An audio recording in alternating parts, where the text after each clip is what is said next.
தக்கலை பத்மநாபுரத்தில் ஒரு public hearing வர October 1, 2024 announce பண்ணியிருக்காங்க. இது எதுக்கானதுன்னா, கன்னியாகுமரியில் இருக்க கிள்ளியூர் தாலுக்கால இருக்க 8 ரீஜியன்ஸ், மிடாலம், கீழ்மிடாலம், அப்புறம் இணையம், எழுதேசம், கொல்லம்கோடு, இந்த மாதிரி இடத்துல எல்லாம் மைனிங் பண்ண போறாங்க. அதாச்சும் அட்டாமிக் மினரல்ஸ் மைனிங் பண்ண போறாங்க. கன்னியாகுமரியில் கடற்கரை ஓரத்தில் அணுக்கனிம சுரங்க திட்டம் அமைப்பது தொடர்பாக அக்டோபர் 1 கருத்து கேட்பு கூட்டம் நடத்த திட்டமிடப்பட்டிருக்கிறது. தமிழகத்தில் இருக்கக்கூடிய கூடங்குளம் பகுதிகளில் ஏற்கனவே 2 அணு உலைகள் அப்படிங்கிறது செயல்பட்டு வருது, நமக்குலாம் தெரிஞ்ச விஷயம் தான்.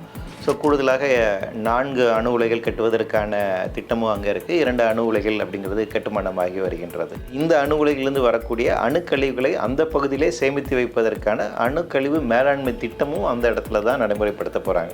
ஸோ தொடர்ச்சியாக தென் தமிழகத்தில் இருக்கக்கூடிய பகுதிகள் அப்படிங்கிறது அணு கதிர் இயக்க ஆபத்தில் இருக்குது அப்படிங்கிறது நமக்கு ஏற்கனவே தெரிஞ்ச விஷயம் தான். இப்போ இந்த நிலைமையில தான் ஒன்றிய அரசாங்கத்தினுடைய ஒரு புதிய திட்டம் அறிவிக்கப்பட்டிருக்கிறது.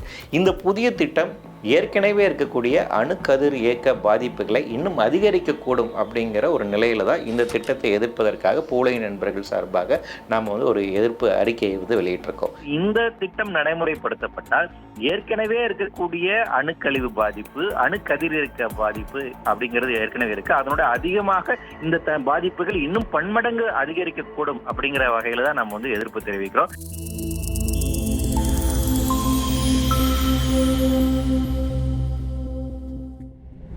கன்னியாகுமரி பகுதியில், அதுவும் குறிப்பாக கடற்கரை பகுதிகளில் 1144 ஹெக்டர் பரப்பளவிற்கு ரேடியோ ஆக்டிவ் தன்மை கொண்ட, கதிரியக்க தன்மை கொண்ட மினரல்ஸ் வெட்டி எடுப்பதற்கான ஒரு அறிவிப்பை ஒன்றிய அரசாங்கம் கொடுத்திருக்கு. இப்போ நம்ம இந்தியா பார்த்தோம்னா உலக அளவில் மைனிங்க்கு, அதாச்சும் பீச் சாண்ட் மினரல்ஸ் மைனிங்ல 3rd பிளேஸ்ல இருக்கு.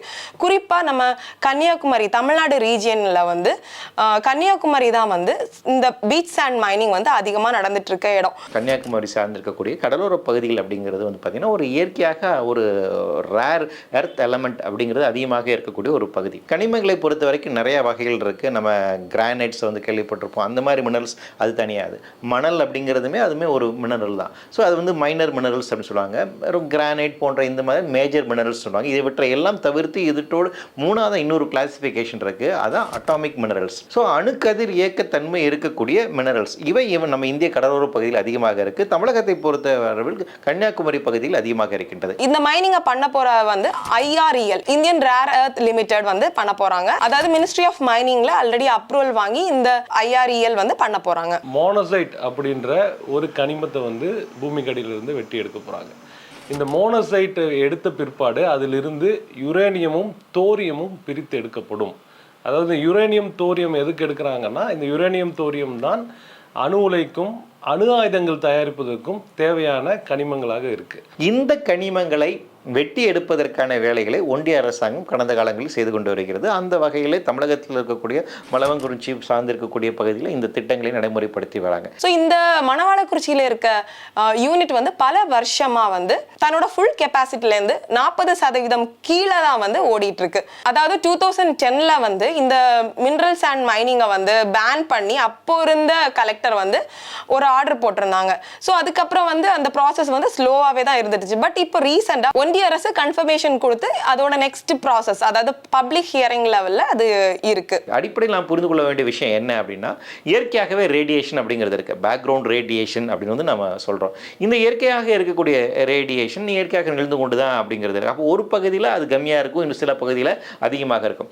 ரேடியேஷன் அதிகமாக இருக்கு, ரேடியேஷன் எக்ஸ்போஷருக்கு நம்ம எந்த விதமான உயிரினங்களும் சரி மனிதர்களும் அதுக்கு எக்ஸ்போஸ் ஆகுறாங்க அப்படின்னா அவருடைய உயிருக்கு மிகுந்த ஆபத்து அப்படிங்கிறது இருக்கு. அதிகப்படியான ரேடியேஷன் எக்ஸ்போஷர் நீங்கள் ஆகுறீங்க அப்படின்னா வித்தின் செகண்ட்ஸில் இறந்து போயிடலாம். அது அந்த ரேடியேஷன் அளவுக்கு எந்த அளவுக்கு ரொம்ப வீரியமாக இருக்குதோ அந்த அளவுக்கு பாதிப்பு இருக்கும். பெஸ்ட் எக்ஸாம்பிள் நமக்கு ஹிரோஷிமா நாகசாகி தான்.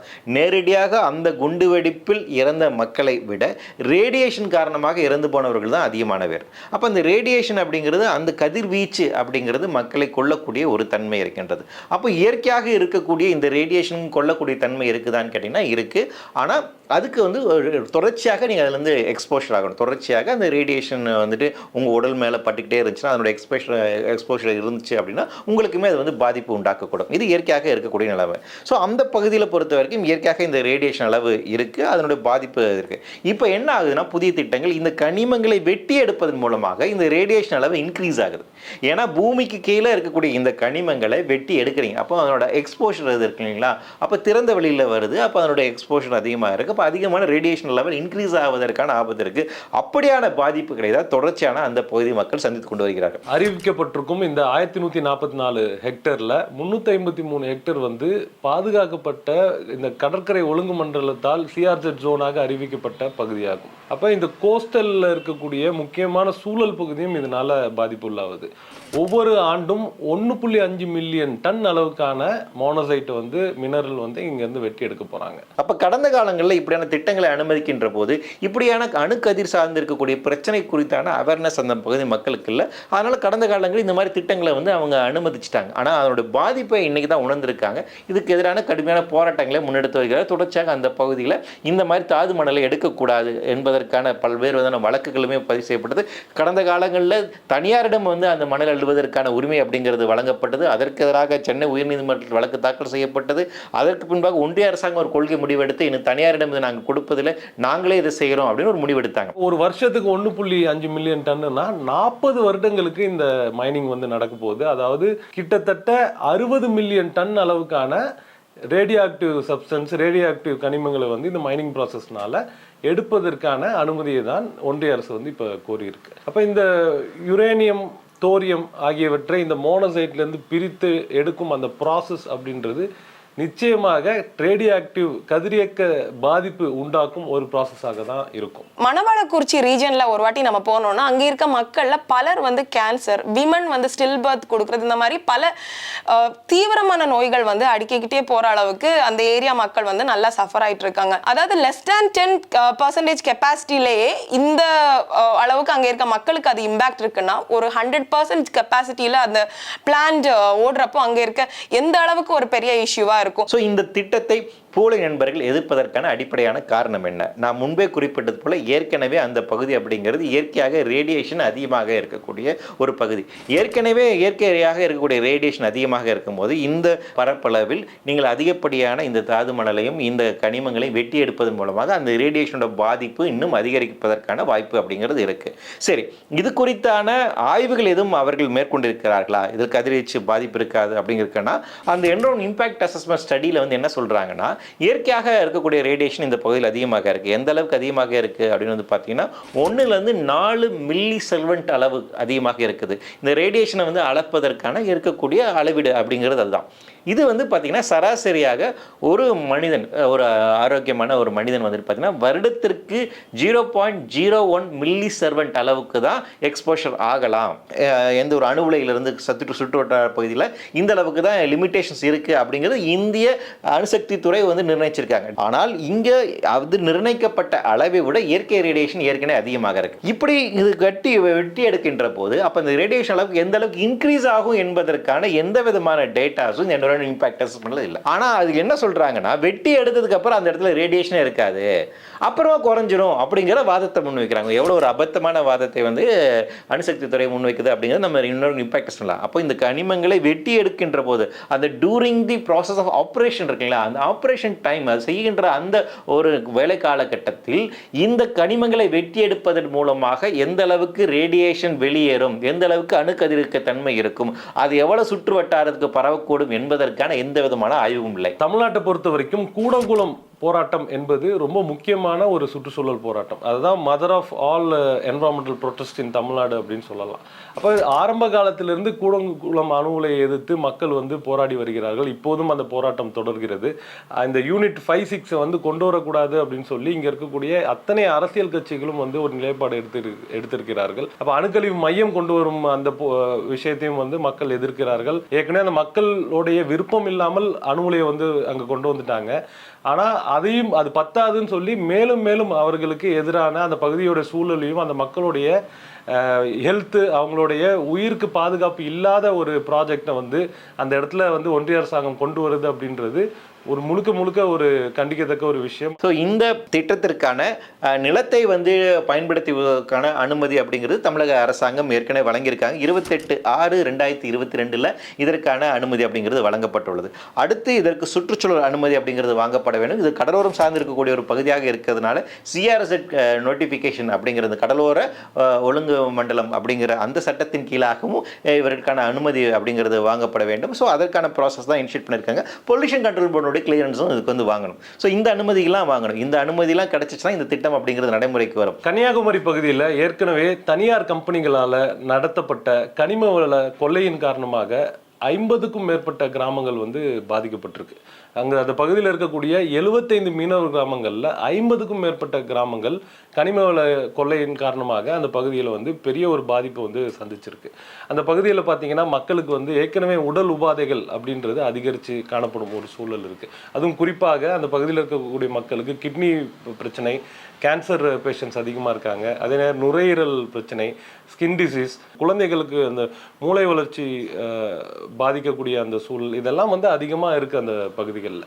அப்போ ஏற்கனவே நடந்த பாதிப்புகளுக்கான ஒரு ஹெல்த் ஸ்டடி இது வரைக்கும் பண்ணாத ஒரு சூழலில் இவ்வளோ தூரம் எவ்வளோ இம்பேக்ட் கிரியேட் ஆகிருக்குன்றது நமக்கு தெரியாத ஒரு சூழலில் புதிதாக இதை விட பல மடங்கு அதிகமான பாதிப்பை ஏற்படுத்தும் இந்த மோனோசைட் மைனிங்கை வந்து அங்கே கொண்டு வர்றது நிச்சயமாக அந்த பகுதியில் இருக்கக்கூடிய மக்களுக்கு ஒரு பேராபத்தை வந்து ஏற்படுத்தும். இப்போ கரண்ட் சினாரியோல வந்து காலநிலை மாற்றம், கடல் மட்டம் உயர்றது, கோஸ்டல் எரோஷன், ஹீட், அதாவது வெப்பம் அதிகமாயிட்டு இருக்கு. இந்த மாதிரி பல பிரச்சனைகள் வந்து கன்னியாகுமரி குறிப்பா வந்து இந்த மாதிரி கடலோர பகுதிகளில் வந்து அதிகமா பதிவாயிட்டு இருக்கு. இன்னும் அங்க இருக்கிற பிரச்சனைகள்ல இந்த மைனிங்குமே வந்து அங்க இருக்க மக்கள் மேல ஒரு பெரிய பேர்டனை கொடுக்கும். மக்கள் மட்டும் இல்லாம அங்க இருக்க சுற்றுச்சூழல் என்வாயன்மெண்ட்டுமே அதிகமா பாதிக்கப்படுறதுக்கு ஒரு பெரிய வாய்ப்பா இந்த ப்ராஜெக்ட் வந்து கிரியேட் பண்ணும். இப்படி மில்லியன் டன் கணக்குல மோனோசைட்டை வந்து மைன் பண்ணி எடுக்கும் போது நிச்சயமாக ரேடியேஷன் அப்படின்றது ஒரு பெரிய அளவுல இருக்கும். அதாவது பெர்மிசிபிள் லிமிட் விட 1000 மடங்கு அதிகமான ரேடியேஷன் வந்து ஒரு குறிப்பிட்ட குறுகிய காலத்திலேயே அந்த மைன்ஸில் வேலை பார்க்கும் அந்த நபர்கள் வந்து எக்ஸ்போஸ் ஆகக்கூடிய ஒரு ஆபத்து அப்படின்றது இருக்குது. அப்போ மைனுக்கு வெளியில் இருக்கக்கூடிய மக்கள் பார்த்தீங்கன்னா 100 மடங்குக்கு அதிகமாக பாதிப்பு, அவங்களுக்கு ரேடியேஷன் டோஸ் அப்படின்னு வருவதற்கான பாதிப்பு இருக்குது. இந்த மைனிங் ப்ராசஸை வந்து 11 மந்த் டெம்பரரி லீஸ் டேர்ம்ஸில் வச்சுருக்காங்க. அதாச்சும் 11 மந்த்ஸ் தான் அந்த லீஸ் வந்து அந்த கம்பெனி எடுத்துப்பாங்க. 11 மந்த்ஸ் முடிச்சதுக்கப்புறம் அந்த இடத்த பேக்ஃபில் பண்ணி அந்த மக்களுக்கு அதை திருப்பி கொடுத்துருவாங்க. ஸோ இங்கே லேண்ட் அக்விசிஷன் பிரச்சனை இருக்காது அப்படின்னு ஒரு காரணம் மட்டும்தான் இருக்கு. ஆனா அதை தாண்டி அங்க இருக்க மக்களோட அதோட இம்பாக்ட் வந்து லைஃப் லாங் அவங்க கூட ஒரு பெரிய சவாலா இருந்துட்டு இருக்க போது இந்த ரேடியோ ஆக்டிவ் சப்ஸ்டன்ஸை மைன் பண்ணி எடுக்கும் போது அது கண்ணுக்கு தெரியாத துகள்களாக, தூசியாக, சின்ன சின்ன ஃபைன் பார்ட்டிகல்ஸாக அது என்ன பண்ணுன்னு பார்த்தீங்கன்னா டிரான்ஸ்போர்ட் ஆகி பல கிலோமீட்டர் ரேடியஸ்க்கு வந்து அது வந்து ஸ்ப்ரெட் ஆகும். அப்படி ஆகும்போது பார்த்தீங்கன்னா ரேடியோ ஆக்டிவ் சப்ஸ்டன்ஸ் நம்மளுடைய ஃபுட் செயினில் கலப்பதற்கான ஆபத்து இருக்கு. இந்த மைனிங் டைம்ல அங்க இருக்க எம்ப்ளாயீஸ்க்கு வர ஹெல்த் ஹசார்ட், ஆல்ரெடி அங்கே இருந்த மக்கள் ப்ராஜெக்ட்ஸ்னால அவங்களுக்கு ஏற்பட்ட ஹெல்த் இம்பேக்ட்ஸ், அப்புறம் இந்த ரேடியேஷன் வேஸ்ட், அதாச்சும் இந்த செப்பரேஷன் முடிச்சதுக்கு அப்புறம் அந்த செப்பரேஷன் வேஸ்ட் என்ன பண்ண போறாங்க, இந்த மாதிரி பல கேள்விக்குறியான விஷயங்கள் இந்த மைனிங்ல வந்து இருக்கு. கதிரியக்கத்தன்மை கொண்ட இந்த மோனோசைட் மினரலை வந்து மைன் பண்ணி வெட்டி எடுக்கும் போது இது ஷார்ட் டேர்ம்ல என்ன பாதிப்பு ஏற்படுத்தும், லாங் டேர்ம் எக்ஸ்போஷர்ல உடல் நலத்துக்கு என்ன மாதிரியான பாதிப்பு ஏற்படுத்தும் அப்படின்றத பத்தி எல்லாம் இங்க வந்து முறையான ஆய்வுகள் மேற்கொள்ளப்படாமல் மனித உடல்ல ஒவ்வொரு ஆர்கான்லையும் எவ்வளோ எக்ஸ்போஷருக்கு ஏற்ப அது என்ன மாதிரி பாதிப்புகளை ஏற்படுத்தும் அப்படின்ற ஆய்வுகள்லாம் உலக அளவிலே வந்து சர்வதேச அளவிலே வந்து சரியாக இல்லாத ஒரு சூழல்ல மக்கள் அடர்த்தியாக வாழும் இந்த கன்னியாகுமரி பகுதிகளில் மோனோசைட்டை வெட்டி எடுக்கும் இந்த திட்டத்தை வந்து ஒன்றிய அரசு நடைமுறைப்படுத்துவது என்பது முற்றிலும் ஏற்றுக்கொள்ள முடியாத ஒரு விஷயம். இப்போது மக்களிடம் இருக்கின்ற ஒரு முக்கியமான ஆற்றல், அவர்களிடம் இருக்கக்கூடிய ஒரு அதிகாரம் என்ன அப்படின்னா இந்த கருத்து கேட்பு கூட்டத்தின் மூலமாக தங்களுடைய எதிர்ப்பை பதிவு செய்வதற்கான ஒரு வாய்ப்பு இருக்கு. ஸோ அந்த வகையில் எல்லா அரசியல் கட்சியுமே இதற்கான குரல் கொடுக்க வேண்டும் அப்படிங்கிறத நம்முடைய கோரிக்கையாக இருக்கு. இந்த முற்றிலுமாக இந்த திட்டம் அப்படிங்கிறது கைவிடப்படுவது மூலமாக மட்டும்தான் அந்த பகுதி பாதுகாக்கப்பட்ட ஒரு பகுதியாக இருக்கும். அதற்கான முன்னெடுப்புகளை அனைவரும் செய்வோம். வரும் அக்டோபர் 1ஆம் தேதி நடக்க இருக்கின்ற இந்த கருத்து கேட்பு கூட்டத்தில் மக்கள் பெருந்திரளாக கலந்து கொண்டு அவர்களுடைய எதிர்ப்பை வந்து பதிவு செய்ய இருக்கிறார்கள். இங்க இருக்கக்கூடிய மக்கள் நலன் சார்ந்து இயங்கக்கூடிய அமைப்புகள், இயக்கங்கள், அரசியல் கட்சிகள் என்று அனைவரும் ஒன்று திரண்டு இந்த திட்டத்தை எதிர்க்க வேண்டும் என்பதை பூவுலகின் நண்பர்கள் சார்பாக கோரிக்கையாக வைக்கிறோம்.